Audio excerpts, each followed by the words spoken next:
Kita ambil janjinya dulu, Pak. Baik. Silakan.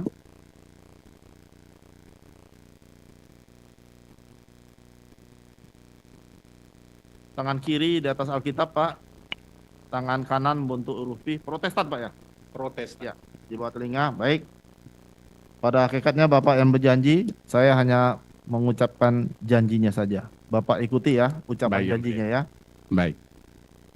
Saya berjanji Saya berjanji bahwa saya bahwa saya sebagai ahli akan memberikan memberikan pendapat pendapat yang sebaik-baiknya dan sebenar-benarnya yang sebaik-baiknya dan sebenar-benarnya menurut pengetahuan dalam bidang keahlian yang saya miliki. keahlian yang saya miliki. Ya, silakan duduk, Pak. Terima kasih. Baik, saksi ini akan menerangkan seputar lalu lintas ya Betul, Yang Mulia. untuk Betul, semua berkas ya, Pak ya. Betul, boleh. Ya, silakan untuk dimulai pertanyaannya, Pak. Baik, Saudara ahli Dr. Yuspan Tariku, SHMH. Iya, Pak. Mungkin saudara ahli dapat menjelaskan dahulu latar belakang saudara di bidang keahlian apa yang saudara miliki dan mencangkup apa saja. Baik. Jadi keahlian saya tentang bidang kecelakaan dan lalu lintas, sebelumnya saya dinas di kepolisian. Saya pernah pada bulan September tahun 2022. Selama dinas selama 36 tahun, 18 tahun saya dinas di bagian kecelakaan lalu lintas. Dan di sana saya mendapat tugas sebagai instruktur penyidikan kecelakaan lalu lintas dan kemudian instruktur penyidikan kecelakaan lalu lintas. Saya juga memiliki sertifikat sebagai penyidik kecelakaan lalu lintas dan juga sebagai asesor penyidik. Pada mulanya sertifikasi yang dikeluarkan oleh BNSP, Badan Nasional Sertifikasi Profesi, adalah hanya khusus mengasesi penyidik kecelakaan lalu lintas, tapi pada upgrade terakhir tahun 2021 sertifikasi yang dikeluarkan oleh Badan Nasional Sertifikasi Profesi itu kepada saya yang berlaku sampai tahun 2024 ini bisa mengasesi semua bidang tugas penyidik. Dan itu yang menjadi keahlian saya secara khusus di bidang lalu lintas, ditambah dengan pendidikan umum ya sebagai penyandang gelar doktor ilmu hukum dan juga sebagai pengajar sejak tahun 2009 di Universitas Bayangkara dan Universitas Jayabaya, kemudian Sekolah Tinggi Ilmu Hukum Pelopor Bangsa. Sampai saat ini saya berstatus sebagai pengajar dan selain sebagai dosen tetap, saya juga menjabat sebagai wakil ketua STIAP Pelopor Bangsa. Saya demikian. Terima kasih, saudara ahli. Mendengarnya saja saya sudah sangat yakin bahwa saudara ahli ini mempunyai keahlian dan pakar. Terima kasih. Boleh dibilang di dalam penyidikan kecelakaan lalu lintas dan persoalan kecelakaan lalu lintas khususnya. Selain sebagai praktisi mantan anggota polisi, ahli ada juga mempunyai sertifikasi di dalam bidang yang akan kami minta keterangannya pada hari ini. Iya. Baik, saudara ahli, kita langsung saja kepada pertanyaan. Iya. Bisakah saudara ahli menjelaskan kepada kami kalau ada satu peristiwa kecelakaan, apakah perlu ada laporan polisi atau polisi bisa langsung menyelidiki? Itu yang pertama. Jadi ketika ada peristiwa kecelakaan lalu lintas, itu bisa jadi ditemukan langsung oleh petugas kepolisian, baik itu petugas kepolisian umum atau mungkin petugas kepolisian bidang kecelakaan lalu lintas langsung yang sedang melaksanakan patroli. Nah, kedua awalnya diketahui terjadi peristiwa kecelakaan lalu lintas ini, wajib dibuatkan laporan polisi. Oleh siapa? Oleh yang menangani, oleh bidang yang menangani proses hukum peristiwa kecelakaan lalu lintas. Demikian. Oke, supaya memperjelas ya ahli ya. Ya. Kalau ditemukan masyarakat umum ada satu peristiwa kecelakaan, maka masyarakat itu yang melaporkan, membuat LP atau polisi yang membuat LP. Ya. Jadi yang membuat laporan polisi adalah petugas kepolisian berdasarkan laporan dari masyarakat yang melihat, mendengar atau mengalami peristiwa kecelakaan lalu lintas. Demikian. Itu wajib ya untuk dibuat LP-nya ya, laporan polisinya ya. Wajib setelah informasinya diyakini benar ada peristiwa kecelakaan lalu lintas. Demikian. Jadi LP-nya A atau B form ininya, modelnya. Nah, pengertian A atau B itu adalah kalau ditemukan langsung oleh petugas kecelakaan lalu lintas, yaitu modelnya namanya model A. Tapi kalau berdasarkan laporan dari masyarakat, itu menggunakan model B. Walaupun yang membuat laporan anggota polisi. Betul, karena memang kewenangan membuat laporan polisi adalah anggota Kepolisian Negara Republik Indonesia. Demikian. Oke, saya lanjut. Sesudah menerima atau menerima informasi dari masyarakat, lalu membuat laporan polisi, apa yang dilakukan polisi yang menerima laporan? Ya, sebelum membuat laporan polisi, bila berdasarkan laporan masyarakat, maka mendatangi TKP dulu. Ya, mendatangi tempat kejadian perkara dulu. Sesampai di tempat kejadian perkara, melakukan namanya TPTKP, tindakan pertama di tempat kejadian perkara.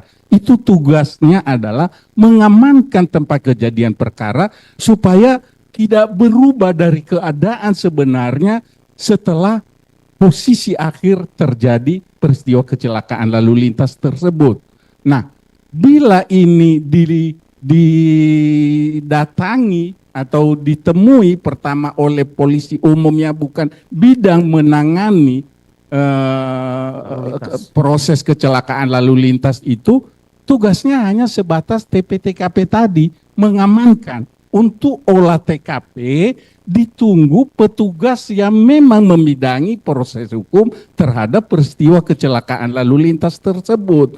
Nah, kalau tadi berdasarkan laporan kepada kepolisian umum, maka polisi yang umumnya datang tempat kejadian perkara itu wajib mengamankan dulu.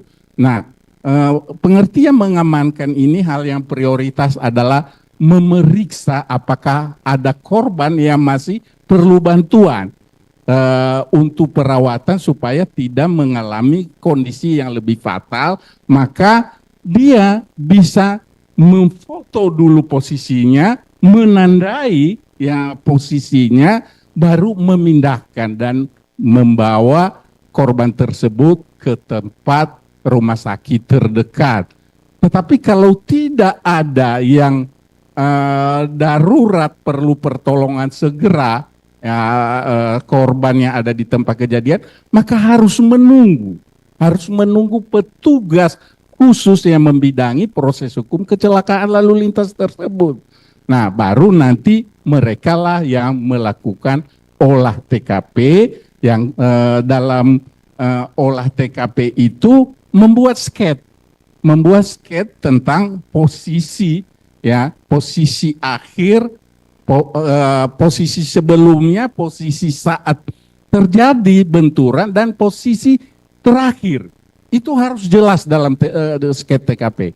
Kalau itu nggak jelas, maka sketsa TKP itu nggak bunyi, tidak bisa digunakan sebagaimana mestinya untuk mendukung pembuktian proses hukum selanjutnya. Kemudian yang paling penting lagi, dalam sketsa TKP itu dicantumkan siapa saksinya, siapa yang mengetahui peristiwa itu. Di situ dicantumkan namanya dan dia tanda tangan bahwa benar sesuai dengan yang dia lihat. Gitu. Jadi tugas ya baik yang melakukan TP-TKP maupun olah TKP harus mencari saksi fakta yang melihat kronologis terjadinya peristiwa kecelakaan tersebut, karena di tempat kejadian kecelakaan lalu lintas itu pengalaman dan pengetahuan saya sebagai ahli hukum proses kecelakaan lalu lintas bisa 60 bahkan 80% fakta tempat kejadian perkara itu menjadi kesimpulan. Peristiwanya apa, siapa yang bertanggung jawab, patut dipersangkakan pasal berapa, itu diawali dari olah TKP. Demikian. Oke, sepakat ahli, saya dapat dengan jelas bahwa tadi olah TKP pertama ya, itu dalam pengamanan oleh polisi umum, lalu datang unit laka ya, yang bertugas untuk melakukan penyidikan ya. Betul. Yang saat itu setahu saya juga bahwa unit laka itu hanya terdapat di Polres ya, setiap polsek tidak punya ya. Tidak punya. Hanya di Polres ya, unit laka ya. Polres, Polda. Ya. Kemudian ahli, tadi ahli sudah sampaikan untuk menentukan membuat sketsa dan apalagi sampai pada kesimpulan bahwa itu adalah peristiwa kecelakaan yang diolah tadi tentu berangkat dari olah TKP ya. Betul. Di olah TKP itu adalah letak dari korban, kemudian yang tadi yang bisa saya sampaikan ya, kemudian saksi fakta yang melihat. Selain itu ada lagi nggak? Misalnya arah motor dari mana, mulai ada ngeremnya berapa meter, ada mungkin roda lain takutnya bukan tunggal, kemudian bisa lihat trotoar bekas, itu lakukan nggak itu ahli?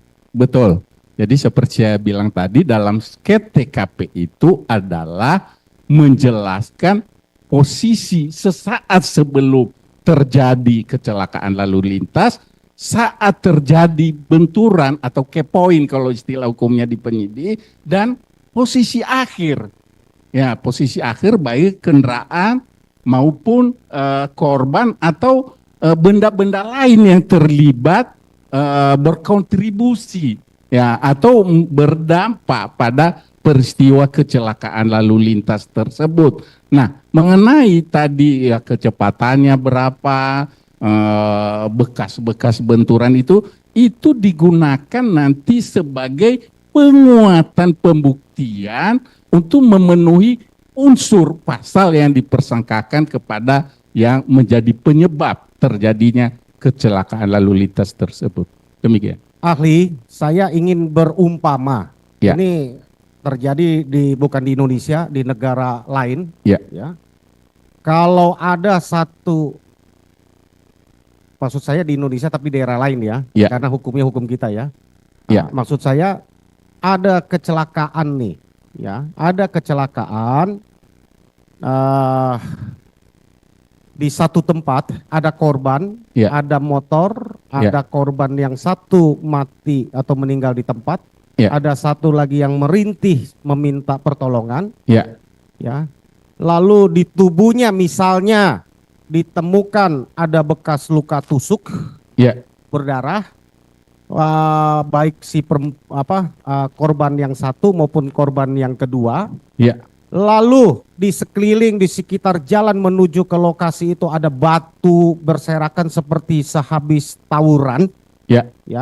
Kemudian ada barang bukti lain berupa bambu misalnya. Ya, ada di lokasi TKP, ya. Kemudian ada benda-benda lain ada di lokasi TKP. Apa yang biasanya dilakukan pihak kepolisian? Berkaitan dengan situasi TKP dengan beberapa benda yang ada di tempat itu, makanya saya sampaikan tadi yang datang ke TKP itu pertama sekali dia mengamati kondisi sekitar tempat kejadian perkara itu dan memfoto. Memfoto kemudian menanda-nandai. Saya potong dikit ya, Ali ya. Yang difoto sekitar lokasi atau bisa lebih jauh lagi? Foto itu bukan hanya satu, ada diambil khusus tempat kejadian perkara itu dari 4 posisi setidaknya, utara, selatan, barat, dan timur, dan juga ada foto yang melengkapi dengan mengambil jarak sekitar TKP, bukan hanya percis di lokasi tempat kejadian perkara, demikian. Kalau tadi ditemukan tadi ada luka bekas tusukan, mengeluarkan darah, ya senjata tajam lah ya. Iya. Ada bekas luka tusukan, ada batu tadi seperti bekas tawuran, dan juga ada benda lain, bambu dan yang lain. Iya. Apakah unit laka masih melanjutkan olah TKP atau dia panggil unit reserse umum yang lain? Ya, seperti saya sampaikan tadi bahwa prioritas yang dilakukan di TKP itu melihat apakah ada korban yang masih memerlukan bantuan segera supaya tidak bertambah parah kondisinya, itu bisa disegerakan untuk dibantu dan dibawa ke rumah sakit terdekat. Tetapi sebelumnya, saya ulangi lagi sekian kali, harus memfoto dulu ya posisinya itu supaya jelas bila di kemudian hari dilakukan rekonstruksi. Jadi fungsi TKP itu adalah untuk memastikan posisi TKP sebelum dipindah atau digeser gitu. Jadi saya ulangi bahwa bila ada korban yang memang memerlukan bantuan segera ya, untuk membantu tidak bertambah parah kondisinya,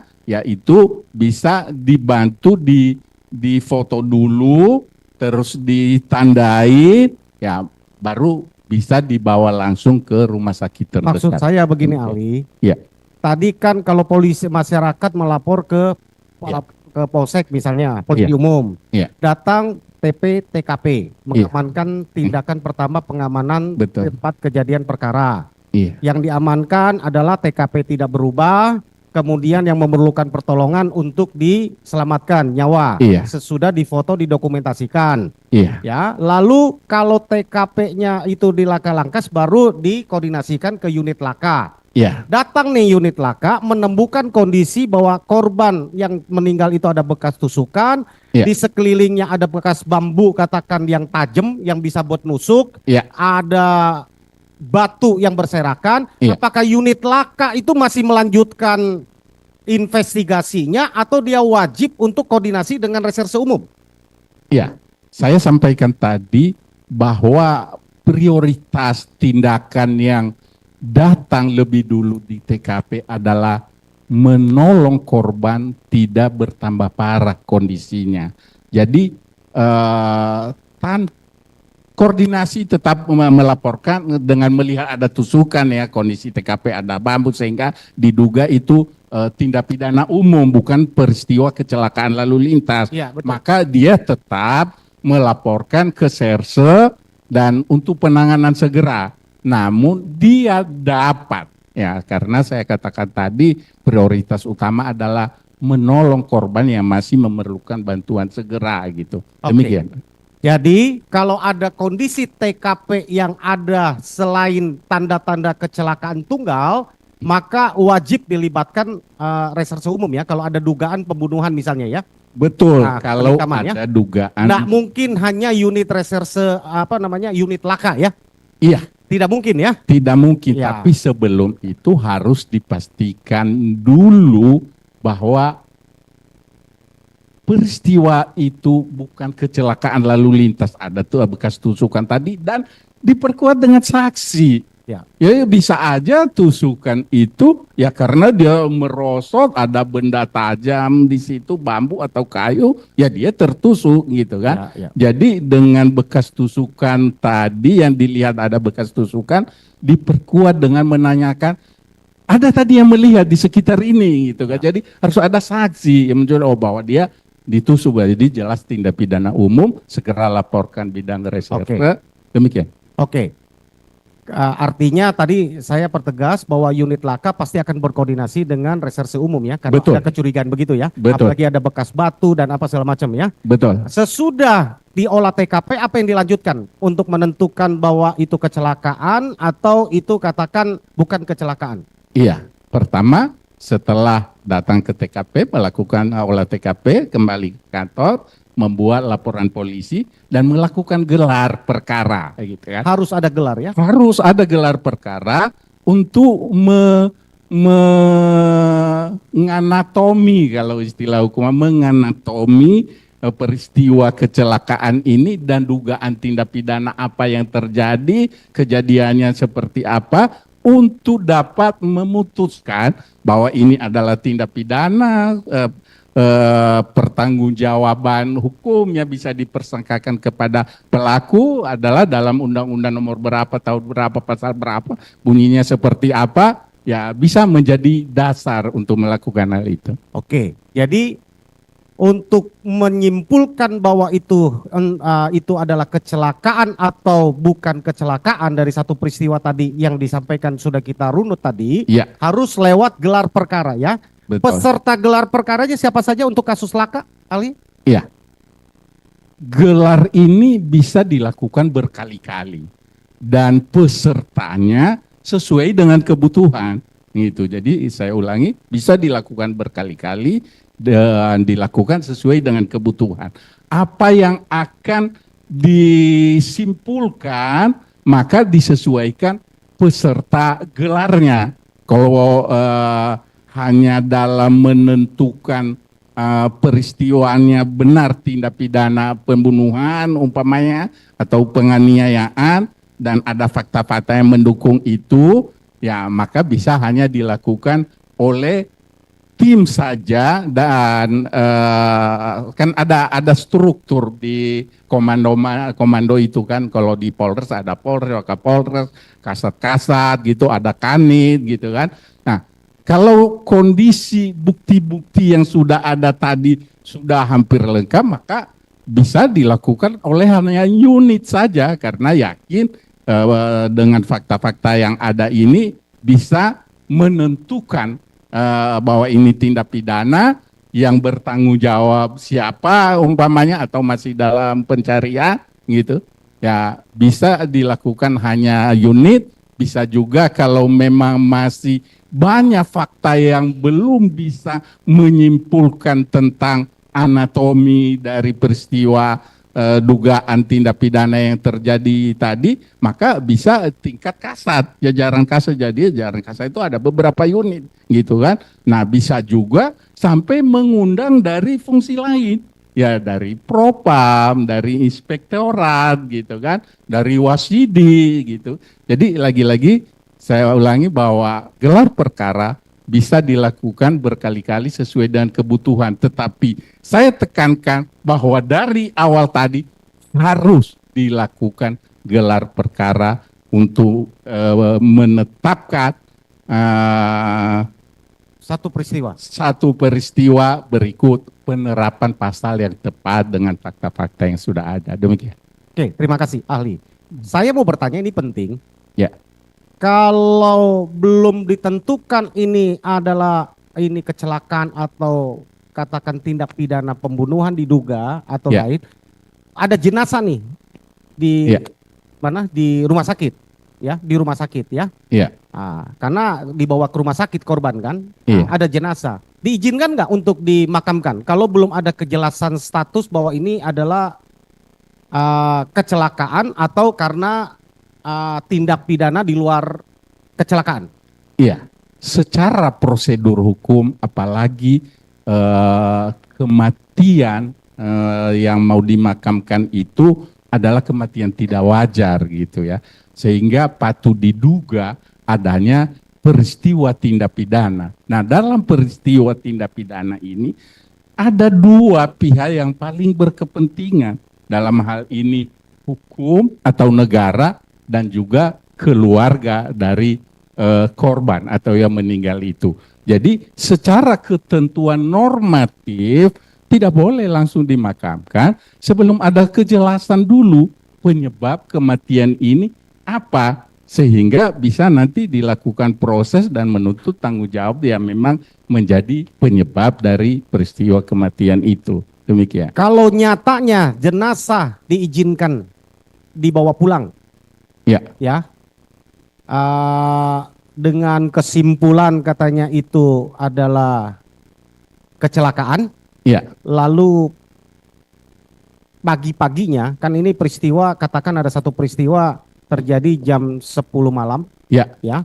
Lalu jam 1, jam 2 jenazahnya sudah diizinkan pulang atau Ya. paginya subuhnya, ya, lalu besok paginya udah diizinkan untuk dimakamkan.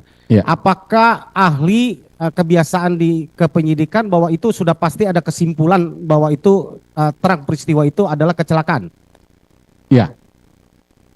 Kita tidak, saya selaku ahli tidak bisa langsung menjawab itu karena tidak mengetahui fakta administrasi yang sudah dilakukan oleh yang menangani saat itu. Tetapi yang saya mau sampaikan bahwa bila dibawa pulang jenazah itu, karena tadi saya sampaikan bahwa sebenarnya normatifnya harus dilakukan otopsi gitu kan. Nah, tetapi sering sekali ada permintaan dari keluarga untuk membawa pulang dan segera memakamkan jenazah tanpa melakukan otopsi, tapi itu harus dibuktikan dengan permohonan.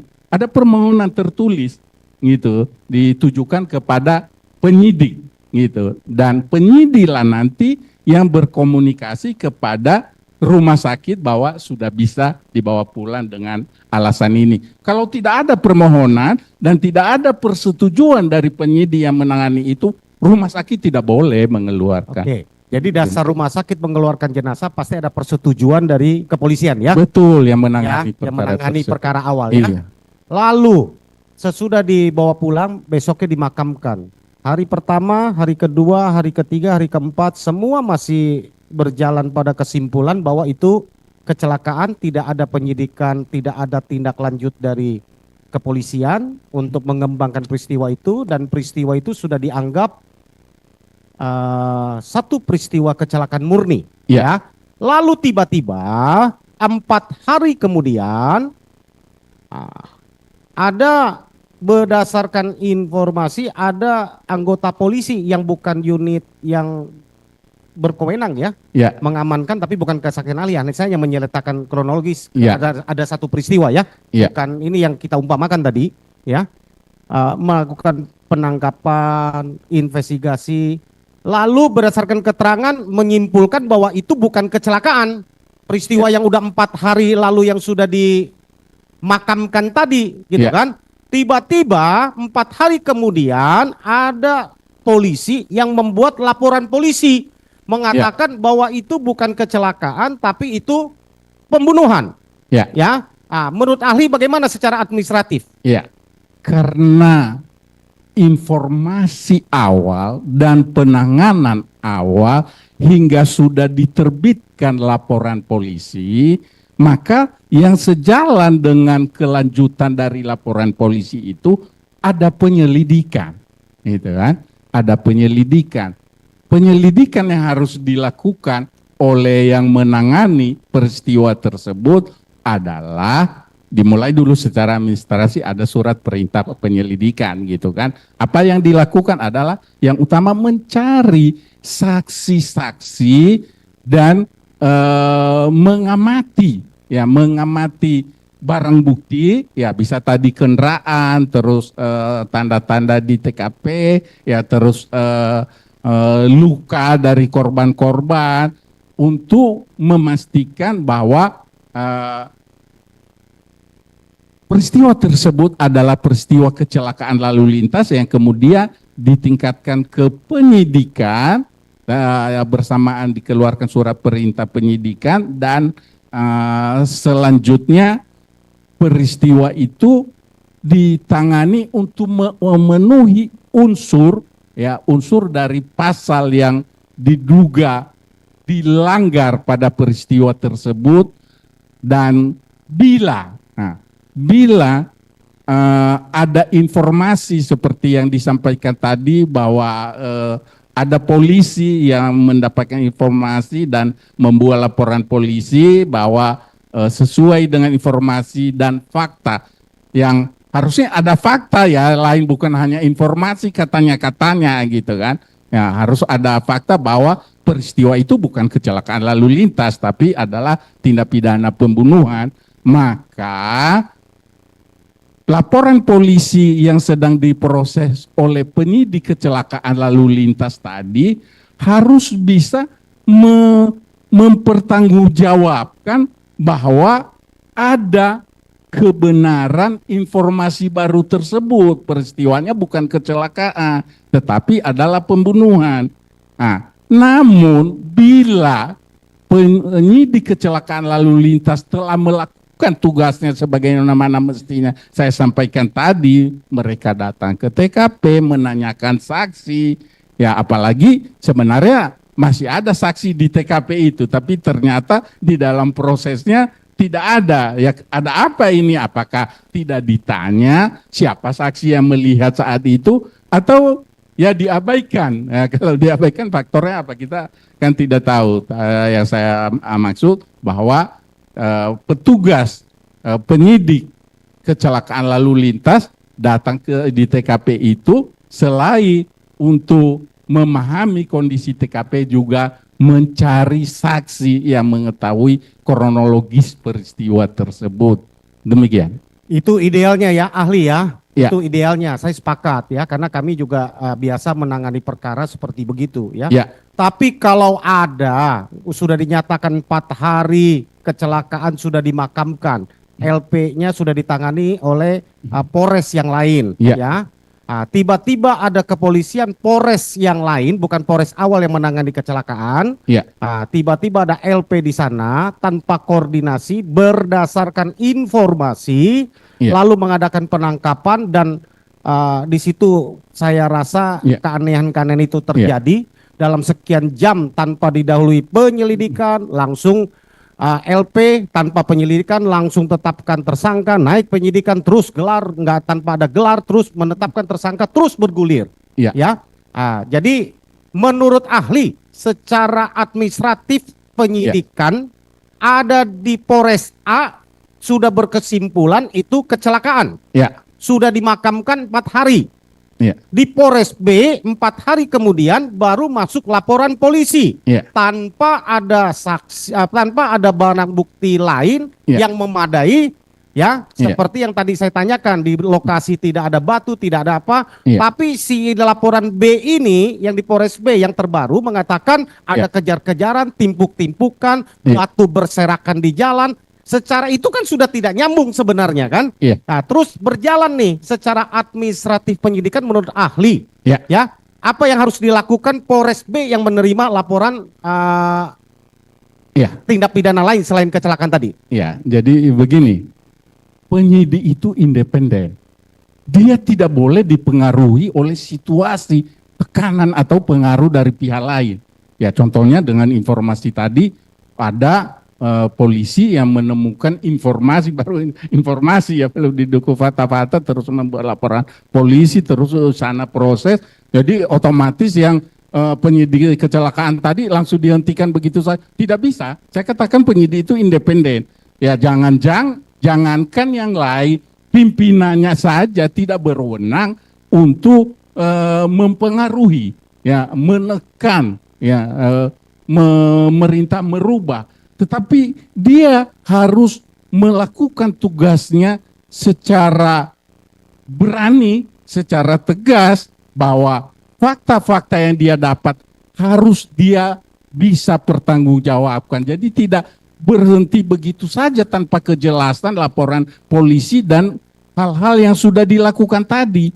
Kalau memang menurut hasil yang dia dapat dalam melakukan penyelidikan atau penyidikan itu bukan kecelakaan lalu lintas, maka bila dalam tahap penyelidikan, ya dia harus membuat laporan hasil penyelidikan yang mengatakan bahwa bukan tindak pidana kecelakaan lalu lintas, maka kemudian harus diikuti dengan surat penghentian penyelidikan, perintah penghentian penyelidikan. Begitu juga kalau sudah masuk tahap penyidikan, harus ada, ya kita kenal secara umum SP3 gitu kan. Jadi SP3 itu surat perintah penghentian penyelidikan atau penyidikan gitu kan. Nah, harus ada itu. Kejelasan itu, kalau itu enggak ada, hanya dihentikan begitu aja karena mendengar ada proses hukum lain dengan dugaan tindak pidana lain lah gitu, pembunuhan atau apa gitu, Tidak boleh seperti itu. Harus dituntut tanggung jawab penyidik ini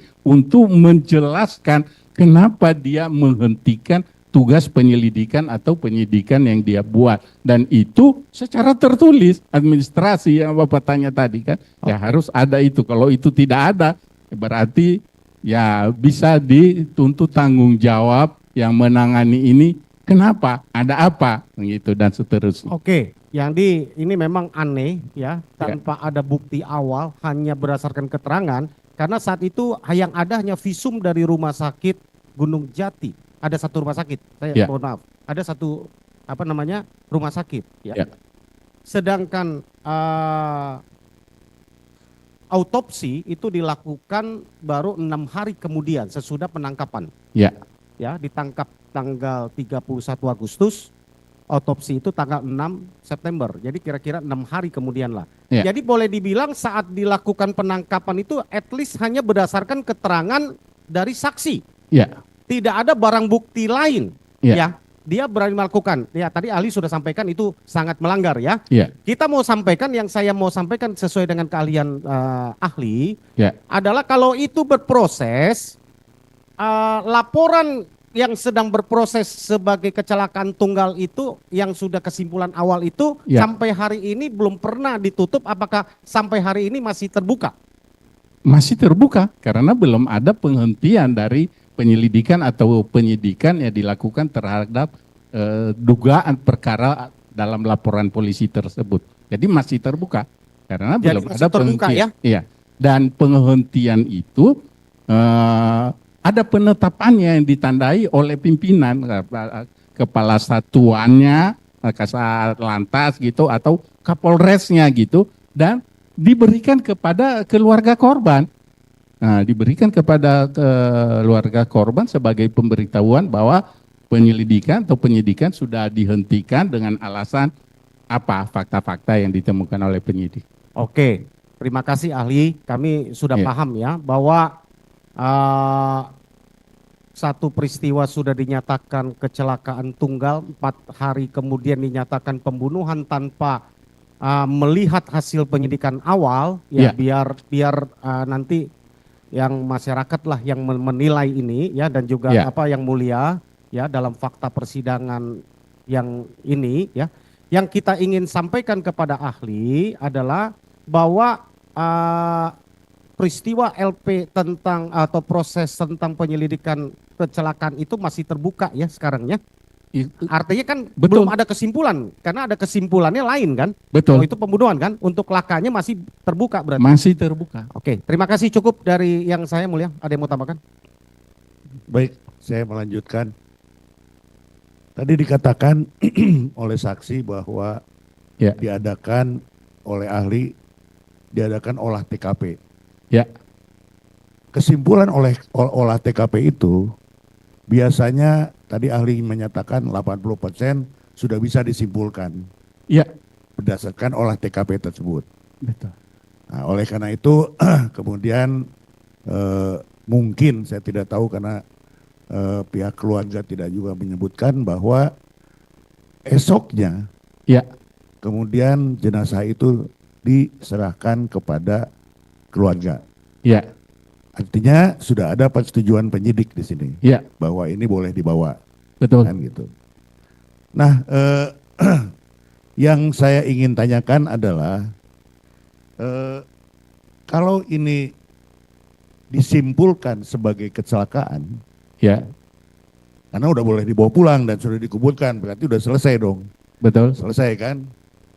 Nah, pertanyaan saya adalah selesainya ini tadi kan dikatakan oleh adanya surat dari hasil gelar yang dilakukan oleh Lantas yang menyatakan ini selesai penyelidikan dengan kesimpulan kecelakaan. Kira-kira gitulah ya.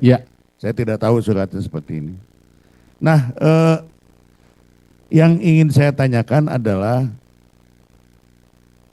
bagaimana seandainya di dalam masalah ini terjadinya adalah di satu wilayah hukum Polres A, ya kan? tadi sudah disampaikan oleh rekan saya bahwa ini sudah ditutup, kemudian beberapa hari kemudian dan ditutup malah dengan adanya visum. Ya. Pemeriksaan luar ya. Ya. Sudah selesai bahwa ini kecelakaan gitu. Ya. Nah, pertanyaan saya selanjutnya, ketika ini kemudian disidik oleh Polres lain, Ya. yang tempus dan lokusnya juga sama, Ya. ya kan? Nah, apakah ini ada benturan kepentingan? Ya. Atau apakah ini menurut perkap atau menurut apa yang saudara ahli Ya. ketahui, apakah hal tersebut dibolehkan atau kemudian atau apa yang bisa disampaikan oleh ahli? Iya. Jadi saya sampaikan tadi bahwa penyidik itu independen, tidak boleh dipengaruhi oleh pihak manapun, tetapi dia harus tegak lurus untuk membuat terang dugaan tindak pidana yang sudah diawali dengan membuat laporan polisi tadi. Gitu.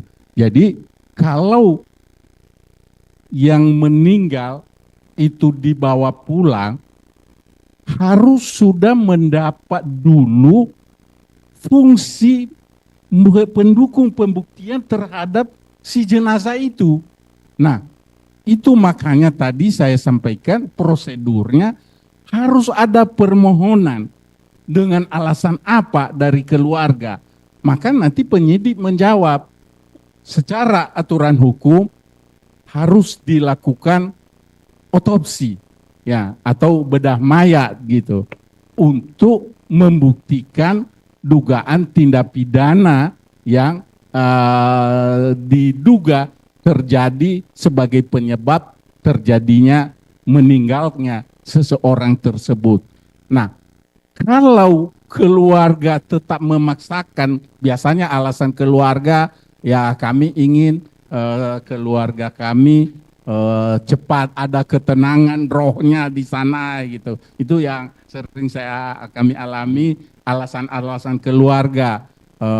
Kami tidak tega keluarga kami dipotong-potong gitu. Tetapi kewajiban penyidik harus menyampaikan konsekuensinya. Ketika normatif aturan itu tidak dilakukan, maka ada kelemahan dalam pembuktian yang menjadi dasar putusan nanti ketika diperiksa dan diputus oleh yang menangani di pengadilan. Demikian. Ya, artinya kan begini, ketika sudah diputuskan bahwa itu kecelakaan, ya. Artinya itu kan sepengetahuan dan persetujuan dari keluarga kan?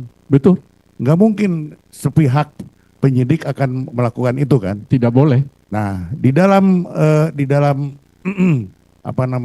pernyataan dan lain-lain yang disodorkan oleh penyidik kepada keluarga, ya. Itu sudah termasuk di dalamnya bahwa kalau ada apa-apa bukan tanggung jawab penyidik. Betul. Ya kan begitu kan? Iya. Nah, kalau kemudian ada beberapa hari kemudian ada kasus yang ada LP yang lain yang tempus dan lokusnya sama, kemudian juga korbannya juga sama. Ya. Apakah itu ada pembunuhan 2 kali atau bagaimana ya? Ya, tentu. Kan ini udah ditutup dengan adanya kesepakatan antara penyidik dengan keluarga, katakanlah begitu. Betul. Nah, ketika ini kemudian disidik lagi bukan oleh Polres yang bersangkutan, bahkan oleh Polres yang di luar wilayah hukumnya, itu bagaimana pandangan ahli? Iya. Jadi menggelitik pertanyaan, apakah 2 kali pembunuhan udah mati terus dibunuh lagi? Jadi saya sering ini kalau menanya tanggal lahir seseorang beda dengan yang ada di identitasnya jawabannya. Saya bilang kamu lahir berapa kali gitu kan? Begitu juga ini berapa kali dibunuh gitu kan? Jadi cukup menggelitik gitu. Jadi kembali pada intinya pertanyaannya, apakah dengan 2 penanganan itu yang berbeda mana yang sah? Itu intinya sebetulnya pertanyaannya, mana yang sah? Yang sah adalah yang semula sepanjang dia bisa bertanggungjawabkan sumber dan fakta-fakta yang dia kumpulkan untuk menyimpulkan bahwa itu peristiwa kecelakaan lalu lintas. Ya, yang lainnya ya apalagi kalau hanya informasi ya, terus menangkap dulu ya peran polisi. Sementara itu kan bukan peristiwa tertangkap tangan gitu kalau bahasa hukumnya. Harusnya melalui prosedur dulu. Ya, siapa yang melaporkan itu ya diminta keterangannya dulu. Itu baik dalam KUHP maupun peraturan Kepala Kepolisian Republik Indonesia, ya prosedurnya seperti itu. Ya, karena bukan tertangkap tangan, ya melaporkan itu dulu diminta keterangannya, saksi-saksinya apa, baru nanti yang terlapor itu dipanggil. Jadi kalau gujul-gujul begitu ada hanya informasi ini ya tanpa dukung fakta-fakta langsung melakukan penangkapan, ya tentu sangat bertentangan dengan hukum acara yang berlaku di negara kesatuan Republik Saya Indonesia. kembali kepada keahlian ahli gitu ya. Ya. Bagaimana administrasi penyidikannya, adminnya? Kan ini udah ditutup dengan kecelakaan. Iya. Apakah hasil kesimpulan laka ini Ya. oleh Polres setempat kemudian itu diberikan kepada siapa saja? Apa termasuk kepada Polres yang menyidik kemudian? Iya. Jadi kalau dalam penyelidikan atau penyidikan yang dilakukan oleh fungsi kecelakaan lalu lintas ternyata pada akhirnya bukan kecelakaan lalu lintas, maka prosedurnya ada pelimpahan. Nah, ada pelimpahan berkas namanya. Jadi buktinya pelimpahan gitu dan administrasi yang dia lakukan sepanjang proses itu turut dia serahkan gitu bahwa ini yang kami lakukan ternyata bukan kecelakaan lalu lintas. Nah, itu pun ya karena yang menangani sebagai dugaan tindak pidana umum tadi ya melakukan prosedur yang saya sampaikan, ya diminta keterangan dulu siapa yang bisa menerangkan bahwa yang terjadi adalah peristiwa pembunuhan, berikut saksi-saksinya, ya baru nanti memanggil yang dilaporkan itu. Demikian prosedur. Jadi pelimpahan itu adalah satu kewajiban. Kalau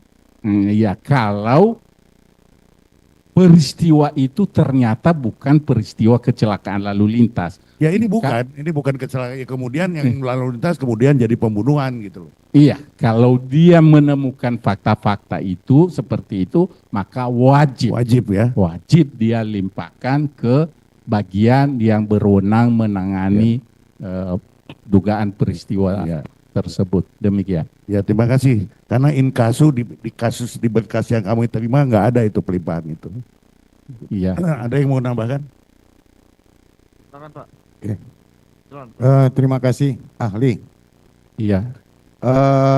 Saya mau tanya, apabila pada saat polisi tiba di suatu TKP atas laporan masyarakat terjadi suatu kecelakaan. Apabila itu ternyata kecelakaan tunggal, biasanya kebijakan daripada kepolisian bagaimana?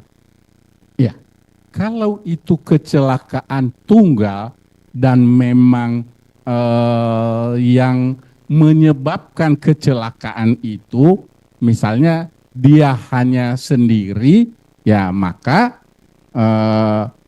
proses hukumnya akan dihentikan nanti penyidikannya gitu, penyelidikan. Tetapi kalau pengendara ya masih sudah meninggal, padahal pada peristiwa itu ada korban yang mestinya dia bertanggung jawab, misalnya penumpangnya gitu, atau dengan peristiwa itu yang menabrak rumah di pinggir jalan atau orang yang ada di pinggir jalan, maka seketika yang mengemudi kendaraan itu masih hidup, bisa dituntut tanggung jawabnya.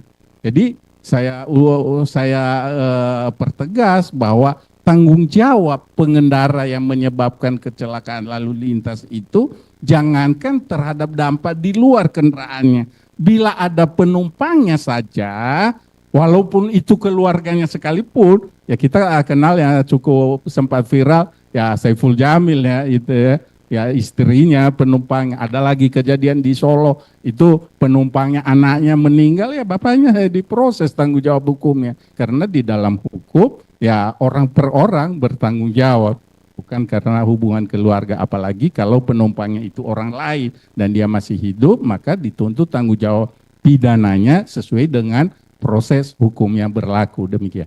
Oke, jadi kalau bisa saya pertegas bahwa pengendara suatu kendaraan yang mengakibatkan kecelakaan dan matinya si pengendara itu maupun penumpangnya, si pengendara itu bisa dituntut Secara pidana gugur demi hukum sesuai dengan pasal 77 KUHP. Tapi intinya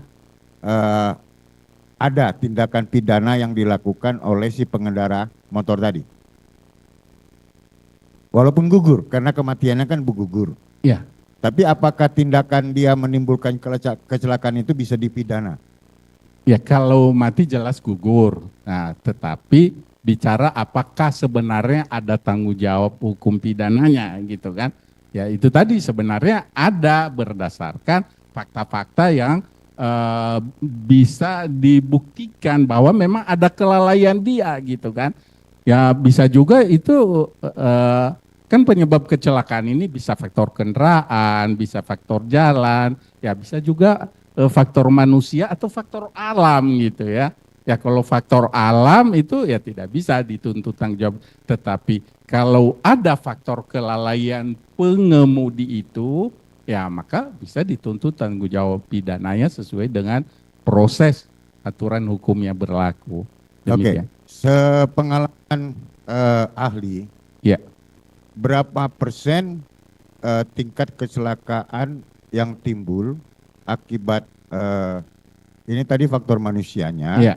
Di dalam pada saat manusianya dalam keadaan tidak sadar, misalnya terpengaruh oleh alkohol ataupun obat-obatan terlarang. Ya.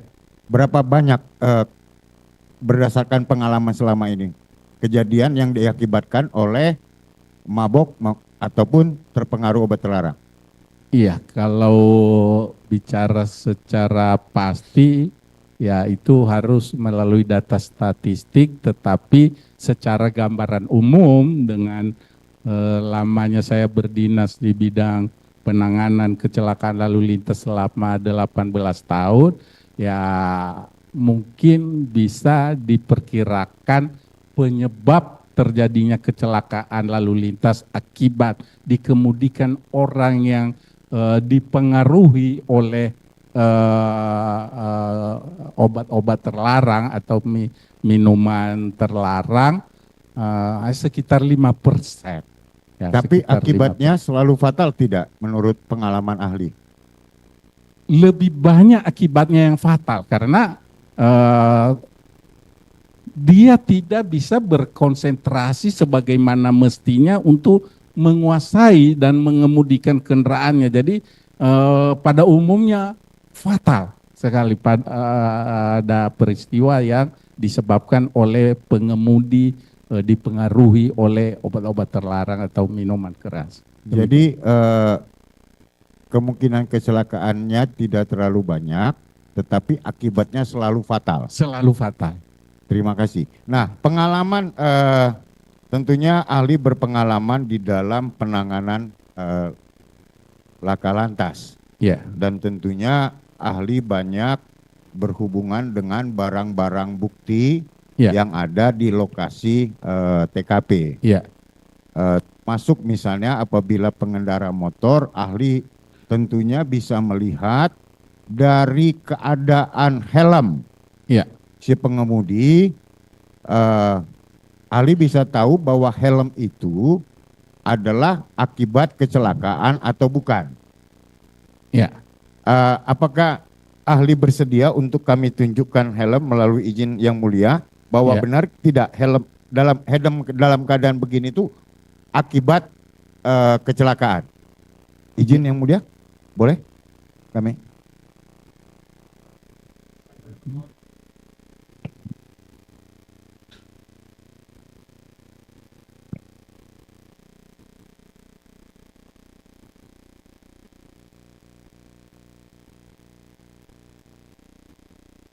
Helm ini ditemukan di kamar mayat.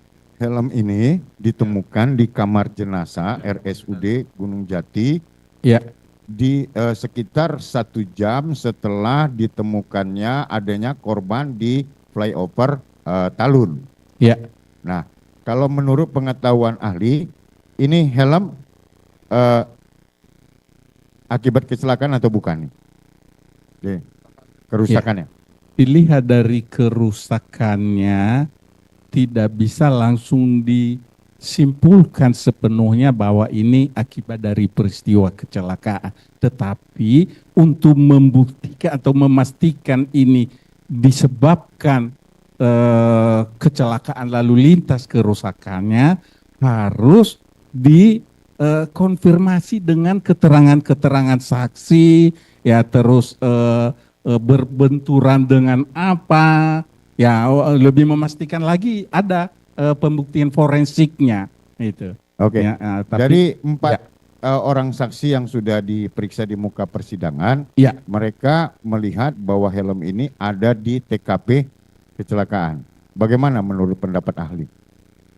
nah, oleh saksi yang menerangkan ini ada di tempat kejadian kecelakaan dan sesuai dengan kronologis yang disampaikan, maka sudah bisa dipastikan bahwa itu kerusakan disebabkan kecelakaan lalu lintas. Terima Demikian kasih, menurut saya. Demikian.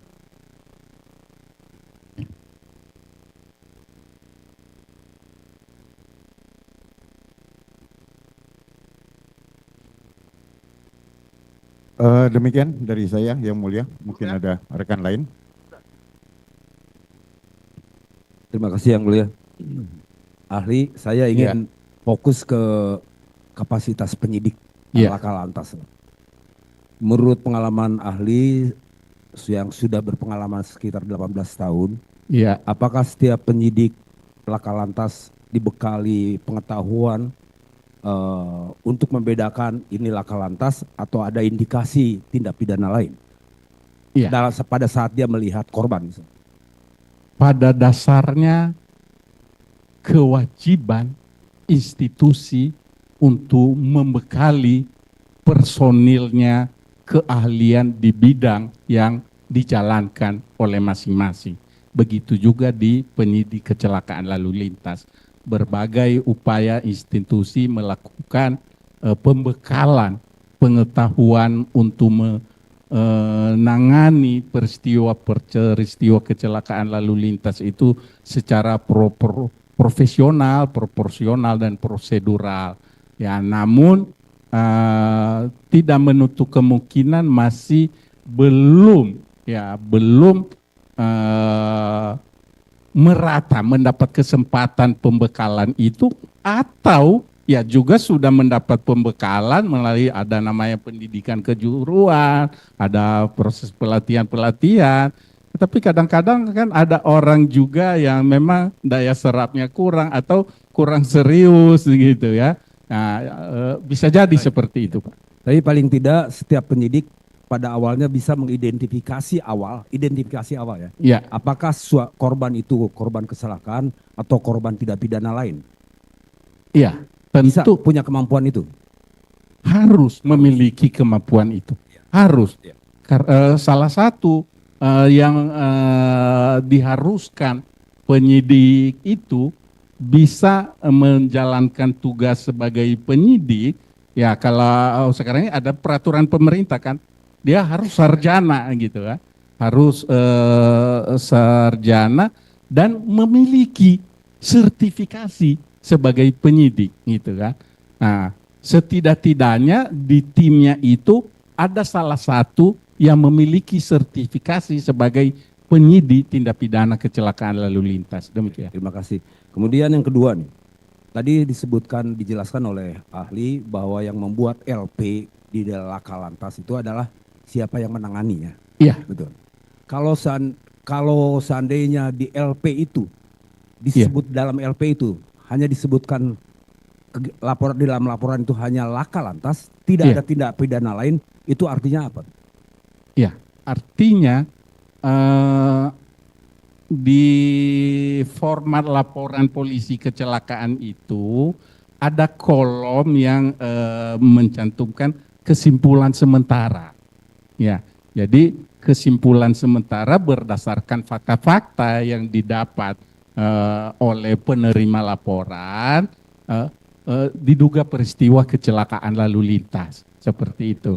Jadi dalam LP itu kalau seandainya hanya dicantumkan itu di kematian korban atau korban itu korban itu disebabkan oleh laka lantas, berarti tidak mungkin dibuka lagi untuk kemungkinan tidak pidana lain.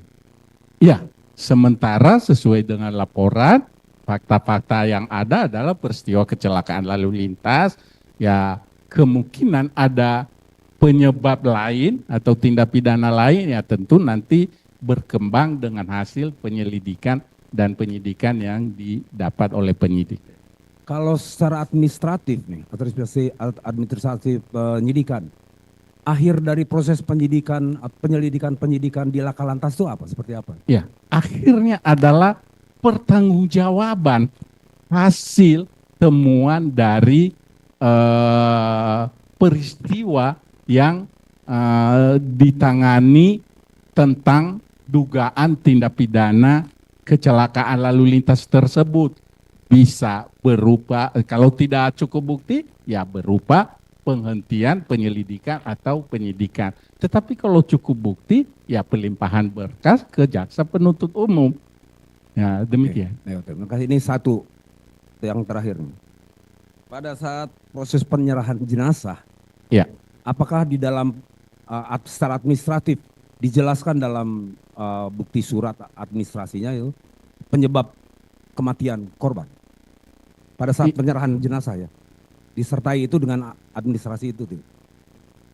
Mengenai penyerahan korban atau jenazah pada keluarga, apakah ada disertai penyebab kematiannya? Tertulis penyebab kematiannya ada? Tidak. Di situ hanya menyerahkan berdasarkan permintaan permintaan dari keluarga ke penyidik dan penyidik ke rumah sakit gitu ya. Jadi yang didomani rumah sakit adalah penyidik.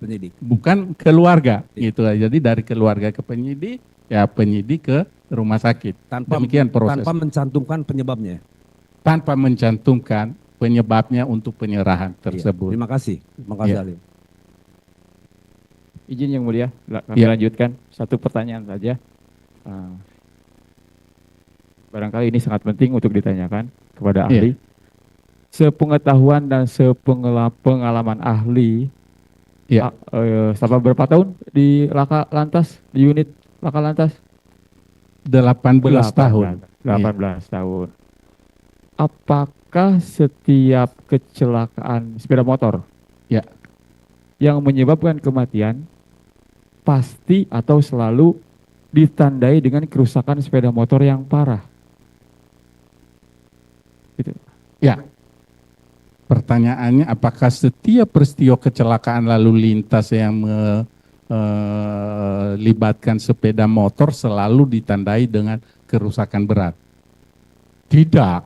Ya, bergantung, peristiwa bisa jadi hanya tersenggol sedikit, ya karena bisa jadi sedang dalam kurang konsentrasi, maka bisa mengakibatkan kecelakaan, dia jatuh, mungkin sempat ngerem, mengurangi kecepatan, namun tidak tertahan, tetap jatuh karena sempat ngerem dan mengurangi kecepatan, tentu benturan jatuhnya tidak begitu keras, maka dimungkinkan bahwa peristiwa kecelakaan lalu lintas yang melibatkan sepeda motor tidak selalu harus mengakibatkan kerusakan berat. Demikian. Oke. Sekalipun si pengendara pada akhirnya meninggal dunia karena terbentur ke benda seperti tiang listrik atau tiang penerangan umum, Iya. tapi motornya tidak sampai menabrak, hanya sliding seperti itu. Apakah juga pasti ditandai dengan kerusakan berat dari motor itu sendiri? Tolong diulangi. Sekalipun si pengendaranya kemudian meninggal dunia, Ya. apakah dimungkinkan juga sepeda motornya ya kerusakan minor akibat tidak membentur apapun misalnya, tapi yang membentur si pengendaranya? Iya.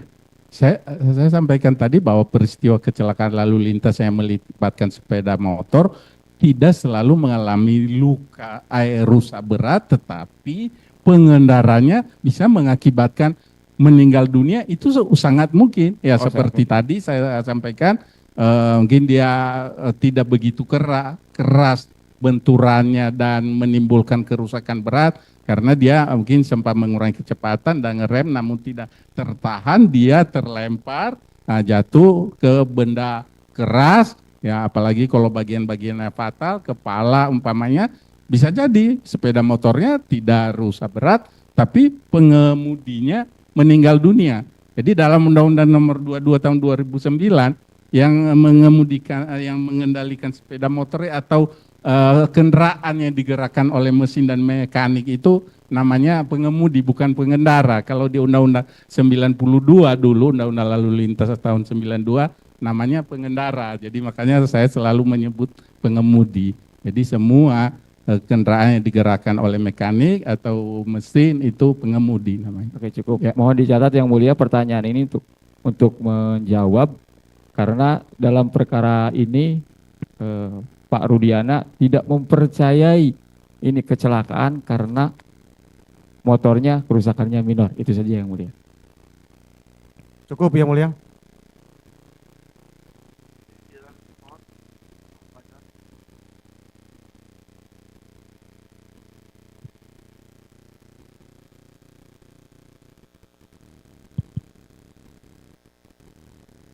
Terima kasih Yang Mulia atas waktu yang diberikan kepada termohon. Ahli Dr. Yusen. Iya Pak. Menurut pendapat ahli, supaya masyarakat pengemudi aman, sebenarnya apa syarat-syarat suatu jalan atau jembatan itu berfungsi baik? Adakah syarat-syarat yang harus dipenuhi, katakanlah harus lebar, trotoar, tanda-tanda, rambu-rambu. Kami ingin menanyakan itu supaya jangan sampai korban-korban kecelakaan ini semakin hari semakin banyak. Iya. Menurut pendapat ahli sebenarnya apa yang ideal itu terhadap jalan maupun jembatan layang dan seterusnya? Iya. Jadi berbicara tentang faktor jalan yang memenuhi syarat keamanan untuk menghindari terjadinya kecelakaan lalu lintas dan mengakibatkan korban, di dalam Undang-Undang Lalu Lintas Nomor 22 Tahun 2009 ada beberapa instansi yang dipadukan untuk menilai kelayakan untuk keselamatan pengguna jalan itu, yang disebut forum lalu lintas. Forum lalu lintas. Jadi ada 5 kementerian itu termasuk Polri untuk melakukan pengamatan, ya melakukan perencanaan, ya melakukan pembangunan, dan bahkan selalu melakukan analisa evaluasi yang berkelanjutan tentang kenyamanan dan keamanan jalan tersebut untuk layak memenuhi syarat keamanan pengguna jalan. Itu yang saya ketahui. Kesimpulannya berarti mesti ada rambu-rambu, tanda-tanda, lampu penerangan yang cukup. Apakah itu termasuk? Termasuk itu dalam upaya ya forum tadi untuk menyediakan layanan jalan yang nyaman dan aman bagi penggunanya. Di antaranya yang Bapak sebutkan termasuk rambu-rambu. Demikian. Selanjutnya ahli. Tadi ahli menjelaskan bahwa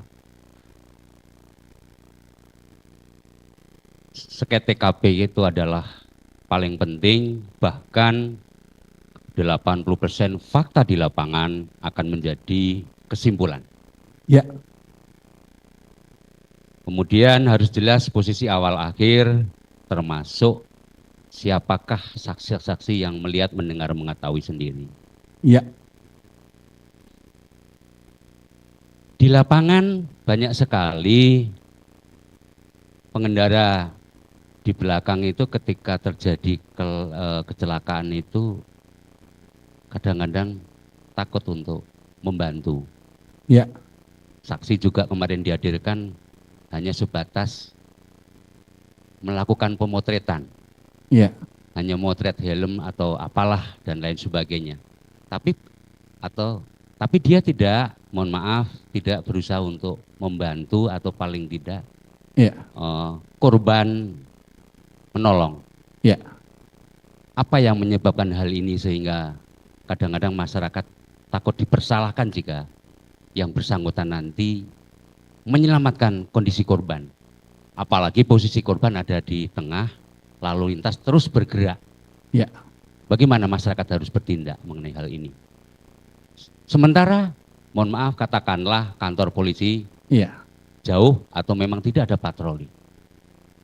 Ya, jadi inti dari pertanyaannya bahwa masyarakat kita ketika menemukan kejadian kecelakaan lalu lintas ada yang tidak melakukan pertolongan, gitu ya.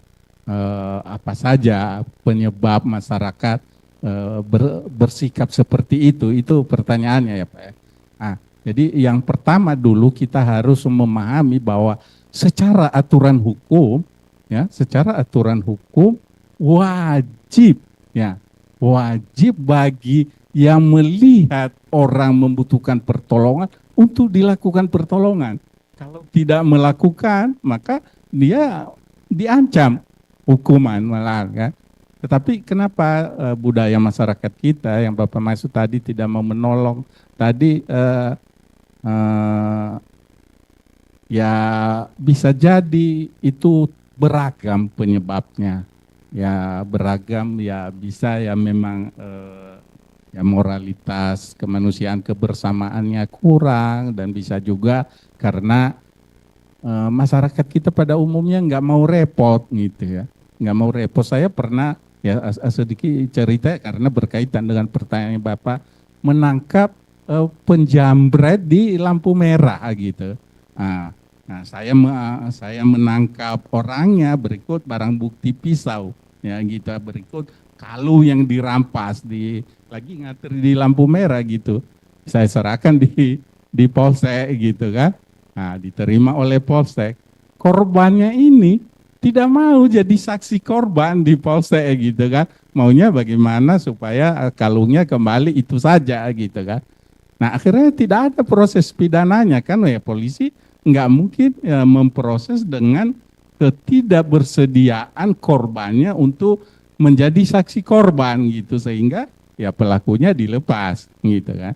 Jadi ketika dilepas banyak sekali kesan bahwa ya polisi ya tidak melakukan tugas dan kewajibannya untuk memberikan sanksi kepada pelaku padahal ya korbannya sendiri yang tidak mau repot ya begitu Pak. Selanjutnya ahli,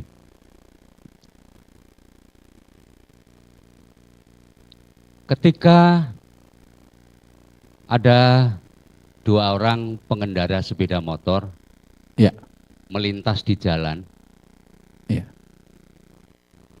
Kemudian dia awalnya memang mengemudi dengan baik dan sesuai. Tetapi ketika tiba-tiba katakanlah orang itu kemudian diteriaki atau katakanlah rame-rame atau katakanlah dikejar oleh beberapa kelompok orang. Terlepas itu ada masalah tidak. Lalu akibat dari kejaran teriakan itu menimbulkan dua orang itu katakanlah terjadi kecelakaan. Ya. Yang ingin kami tanyakan, akibat kematian dua orang ini, akibat murni kecelakaan, atau ada sebab akibat karena, mohon maaf, tadi ada teriakan dan kejaran, sehingga dia jadi peristiwa seperti itu. Jadi mohon pendapat ahli seperti apa ini? Ya, jadi tadi disampaikan ada murni kecelakaan karena memang jadinya jalan. Ya, jadi nah kalau Bapak bertanya seperti itu, jadi saya harus menjelaskan lebih luas lagi bahwa peristiwa yang terjadi di jalan itu memang sering sekali langsung disimpulkan sebagai kecelakaan lalu lintas. Ya, padahal penyebabnya beragam juga. Salah satu contoh yang Bapak sampaikan tadi, gitu kan.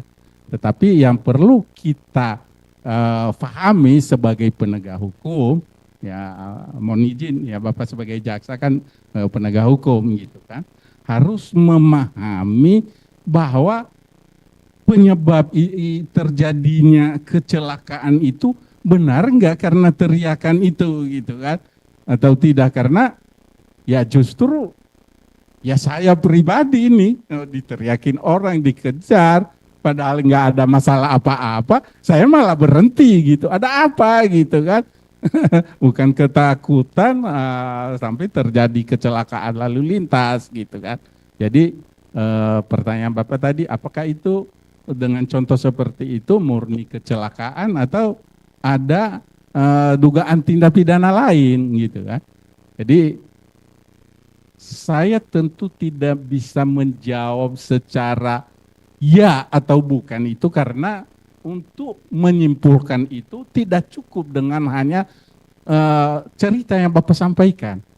Ya, tidak cukup dengan berita yang Bapak sampaikan. Jadi ada fakta-fakta lain, ya termasuk keterangan saksi, ya yang harus dimiliki untuk menyimpulkan ya atau bukan. Demikian, Pak. Selanjutnya, ya. Masih kembali ke titik kecelakaan karena sesuai dengan ahli. Iya, Pak. Pada prinsipnya ahli tadi menjelaskan jika ada korban yang terjadi kecelakaan, dilakukan dokumen dan sebagainya, foto dan seterusnya.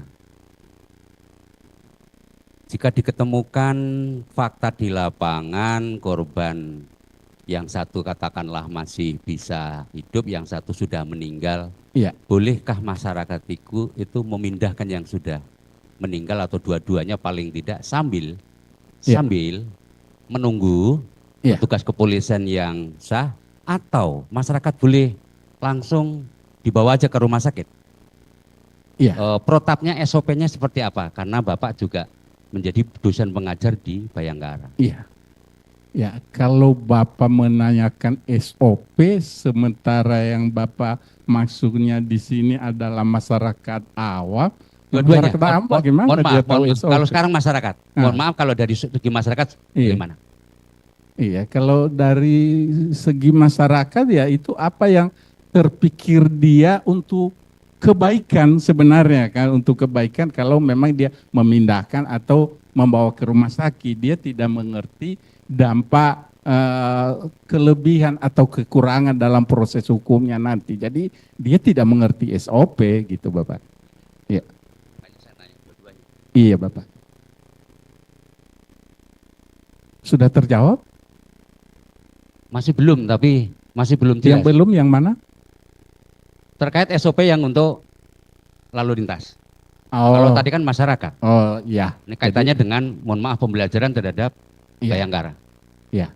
Kalau SOP kepada penegak hukum, ya secara normatifnya ya tidak boleh sebelum dilakukan ya pemotretan, penandaan, ya supaya di kemudian hari untuk kepentingan penguatan pembuktian, maka itu wajib dilakukan sesuai dengan SOP penanganan dugaan dugaan di TKP tindak pidana apa sesuai dengan peristiwanya. Tentu berbeda-beda, tapi secara mutlak semua harus menjamin keaslian TKP, ya ditandai dengan melakukan pemotretan tadi, ya maupun memberikan tanda dengan tulisan kapur. Penyidik itu biasanya salah satu peralatannya itu diperlengkapi, demikian.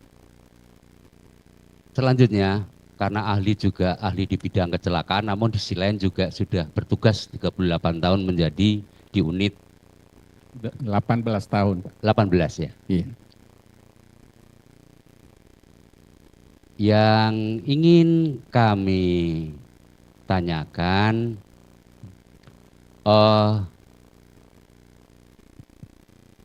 pokok-pokok hanya untuk memperjelas. Isi sketsa TKP yang paling pokok yang ada di dalam berkas itu apa saja. Kemudian selama saudara ahli sebagai katakanlah penyidik di Laka Lantas ya. Iya. Jika itu terjadi kecelakaan parah atau katakanlah menyebabkan meninggal dan sebagainya. Iya. Pada umumnya apakah ada tanda-tanda goresan-goresan pengereman atau bekas-bekas yang ada di, mohon maaf, di aspal itu tuh ya, sebagai bukti pengumpulan data untuk mendukung bahwa ini terjadi? Seperti apa menurut pendapat ahli?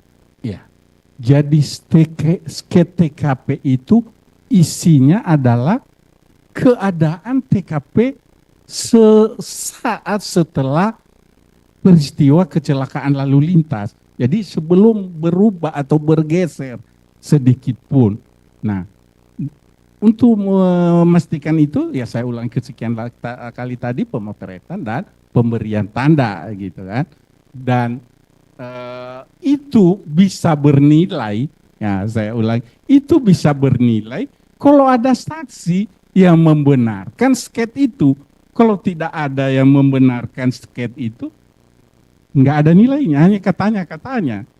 Ya, kira-kira itu yang bisa saya jawab dari pertanyaan Bapak. Ya. Jadi petugas sketsa hanya melihat kejadian, kemudian melakukan keterangan menggambar, termasuk posisi korban dan alat-alat lainnya yang ada di sekitar. Berarti kan seperti itu. Betul Pak, betul. Jadi perlu saya tambahkan, bahwa tentu kita memahami sebagai penegak hukum namanya sket itu manfaatnya yang utama adalah ketika ada perbedaan keterangan atau fakta lainnya didapat di kemudian hari, maka dapat direkonstruksi kembali menempatkan sesuai dengan posisi akhir setelah peristiwa itu terjadi. Jadi kalau seandainya sudah bisa ada kesesuaian semua fakta-fakta lain, maka tentu tidak harus dilakukan lagi rekonstruksi. Demikian Bapak. Ahli, terakhir dari kami untuk menanyakan, ya, bagaimana jika seorang penyidik, katakanlah korban yang ditolong itu sudah meninggal, ya, kemudian dibawa ke rumah sakit, sudah ditolong masyarakat, ya, penyidik baru datang. Terus langkah-langkah seorang penyidik, karena ahli juga pernah berpengalaman penyidik, kami bukan soal masalah ahlinya gitu. Iya. Apa yang harus dilakukan? Apakah foto di kondisi rumah sakit, kondisi luka-luka dan seterusnya, termasuk pakaian, bagaimana? Ya, jadi tugas yang menangani atau penyelidik atau penyidik suatu peristiwa pidana itu, baik itu peristiwa pidana kecelakaan lalu lintas maupun lainnya, adalah melakukan penyelidikan dan mengumpulkan bukti-bukti yang terkait, yang kemudian pada endingnya adalah mencari kesesuaian, ya, mencari dan menemukan kesesuaian untuk dapat menyimpulkan, ya, untuk dapat menyimpulkan peristiwa apa yang terjadi dapat dituntut tanggung jawab siapa, ya dengan dasar hukum apa, ya tentu sesuai dengan fakta-fakta yang telah dilengkapi oleh penyelidik atau penyidik. Demikian. Jadi intinya tadi dari sekian pendapat ahli tadi termasuk saksi fakta tadi, jika katakanlah memang kematian terhadap korban itu tidak wajar, ya tidak harus itu adalah murni kecelakaan, tetapi penegak hukum lain bisa menyidik itu akibat kematian adalah hal lain. Seperti itu.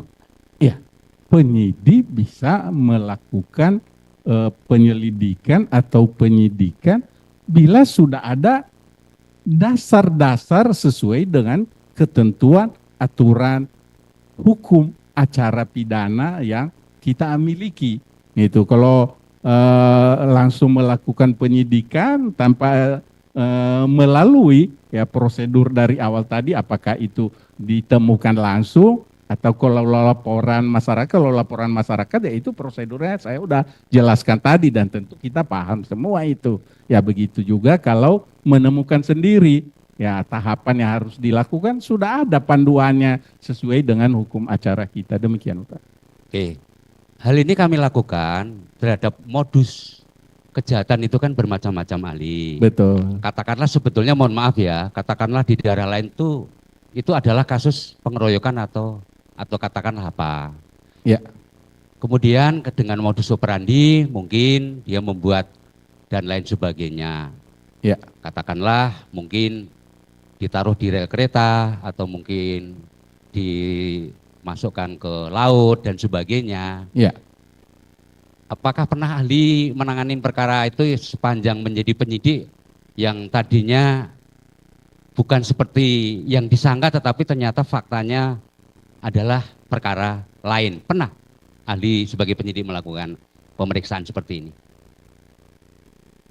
Tim saya belum pernah menangani secara langsung, tetapi rekan-rekan tim lain ya pernah menangani dan kemudian saya diajak untuk bergabung menangani, dan dengan fakta-fakta yang sudah dikumpulkan itu bahwa memang tindak pidana lain, fungsi lain yang menangani, maka kami melakukan pelimpahan berkas perkara namanya. Itu sesuai Jadi, dengan kerjasama prosedur. dalam hal lalu lintas dan rescue itu hal yang biasa, tetapi ada pelimpahan perkara. Iya. Kalau itu memang katakanlah murni bukan katakanlah kecelakaan.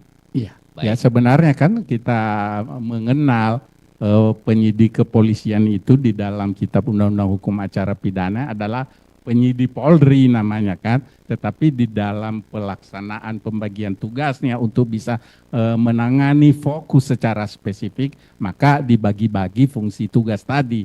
Nah, makanya ketika ada peristiwa yang memang diduga ada hubungannya satu sama lain, maka bisa dibentuk tim terpadu. Ya, salah satunya yang cukup viral waktu itu peristiwa Tugu Tani, ya tersangka Apriani itu ya Pak, yang mengakibatkan meninggal 9 orang di tempat yang sedang olahraga pagi gitu. Itu kami gabung dari penyidik laka lantas dengan penyidik reserse.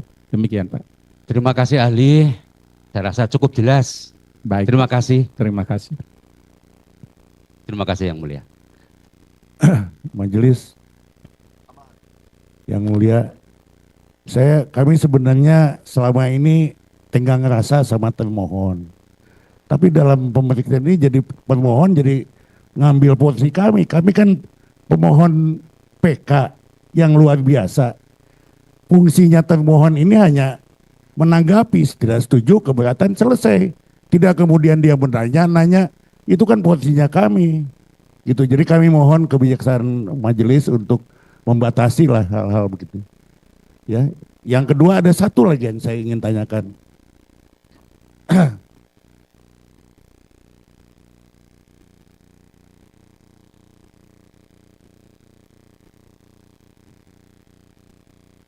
Ahli begini. Ya.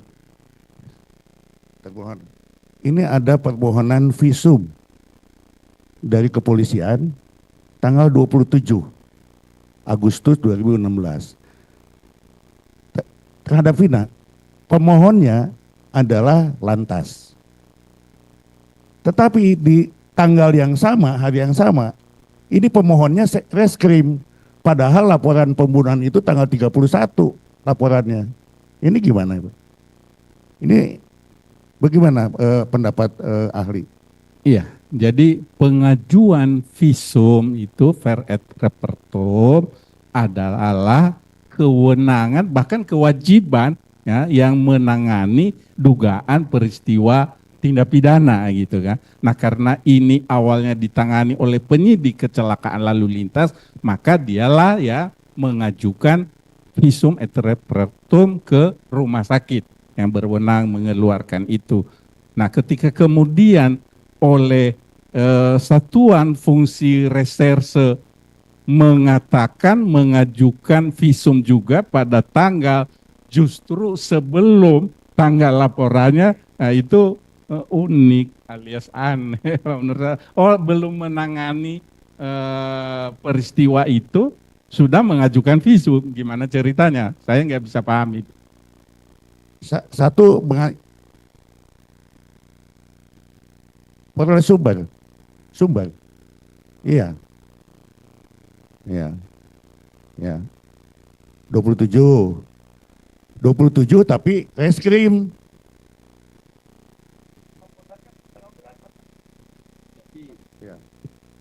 Ini RSUD Gunung Jati dua, yang mulia. Ini RSUD, ini RSUD Jati. Nah, ini tanggal barunya diajukan oleh Polres Sumbar tanggal 27 Agustus, diajukan oleh Lantas. Nah, kemudian oleh Polres yang sama pada tanggal yang sama diajukan atas nama reskrim di penomoran suratnya ini. Ah, beda. Yang mulia, ini nomor yang reskrim itu nomor 190. Yang reskrimnya kapan? Tanggal 27 juga.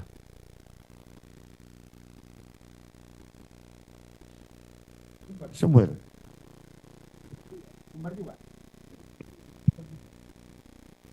Jadi karena ini baru kami temukan, kami akan jadikan novum.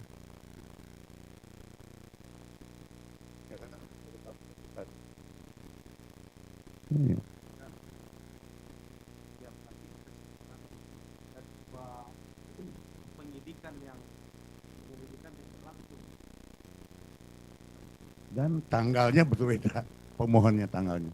Itu saja bukan pemohonnya. Iya, dua surat yang berbeda yang berisi pengajuan visum et repertum di rumah sakit yang sama harusnya sesuai dengan waktu permasalahan itu ditangani. Ya, tadi saya mendengar bahwa laporan polisi di reserse itu tanggal 31. Tetapi kok tanggal pengajuan visumnya tanggal 27. Ya, menurut saya itu cacat hukum. Sebagai ahli ya cacat hukum. Ya itu, terima kasih. Iya, karena tidak mungkin dia mengajukan visum sebelum tanggal atau waktu menangani permasalahan itu. Ya, sebagai apa dia waktu itu gitu kan?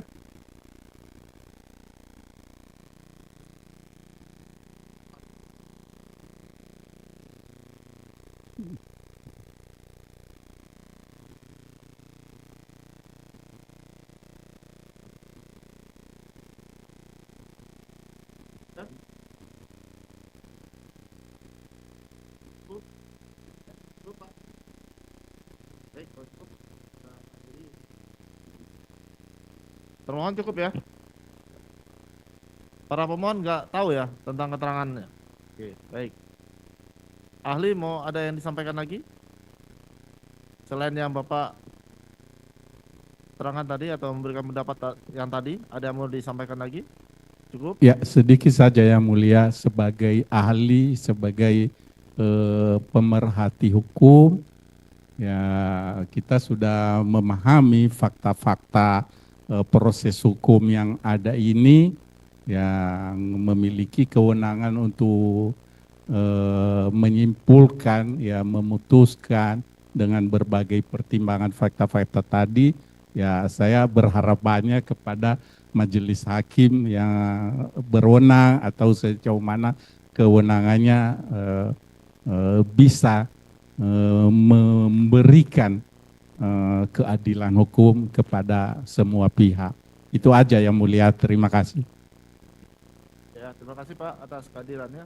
Pemeriksaan sudah selesai, bisa kembali ke belakang. Terima kasih yang mulia.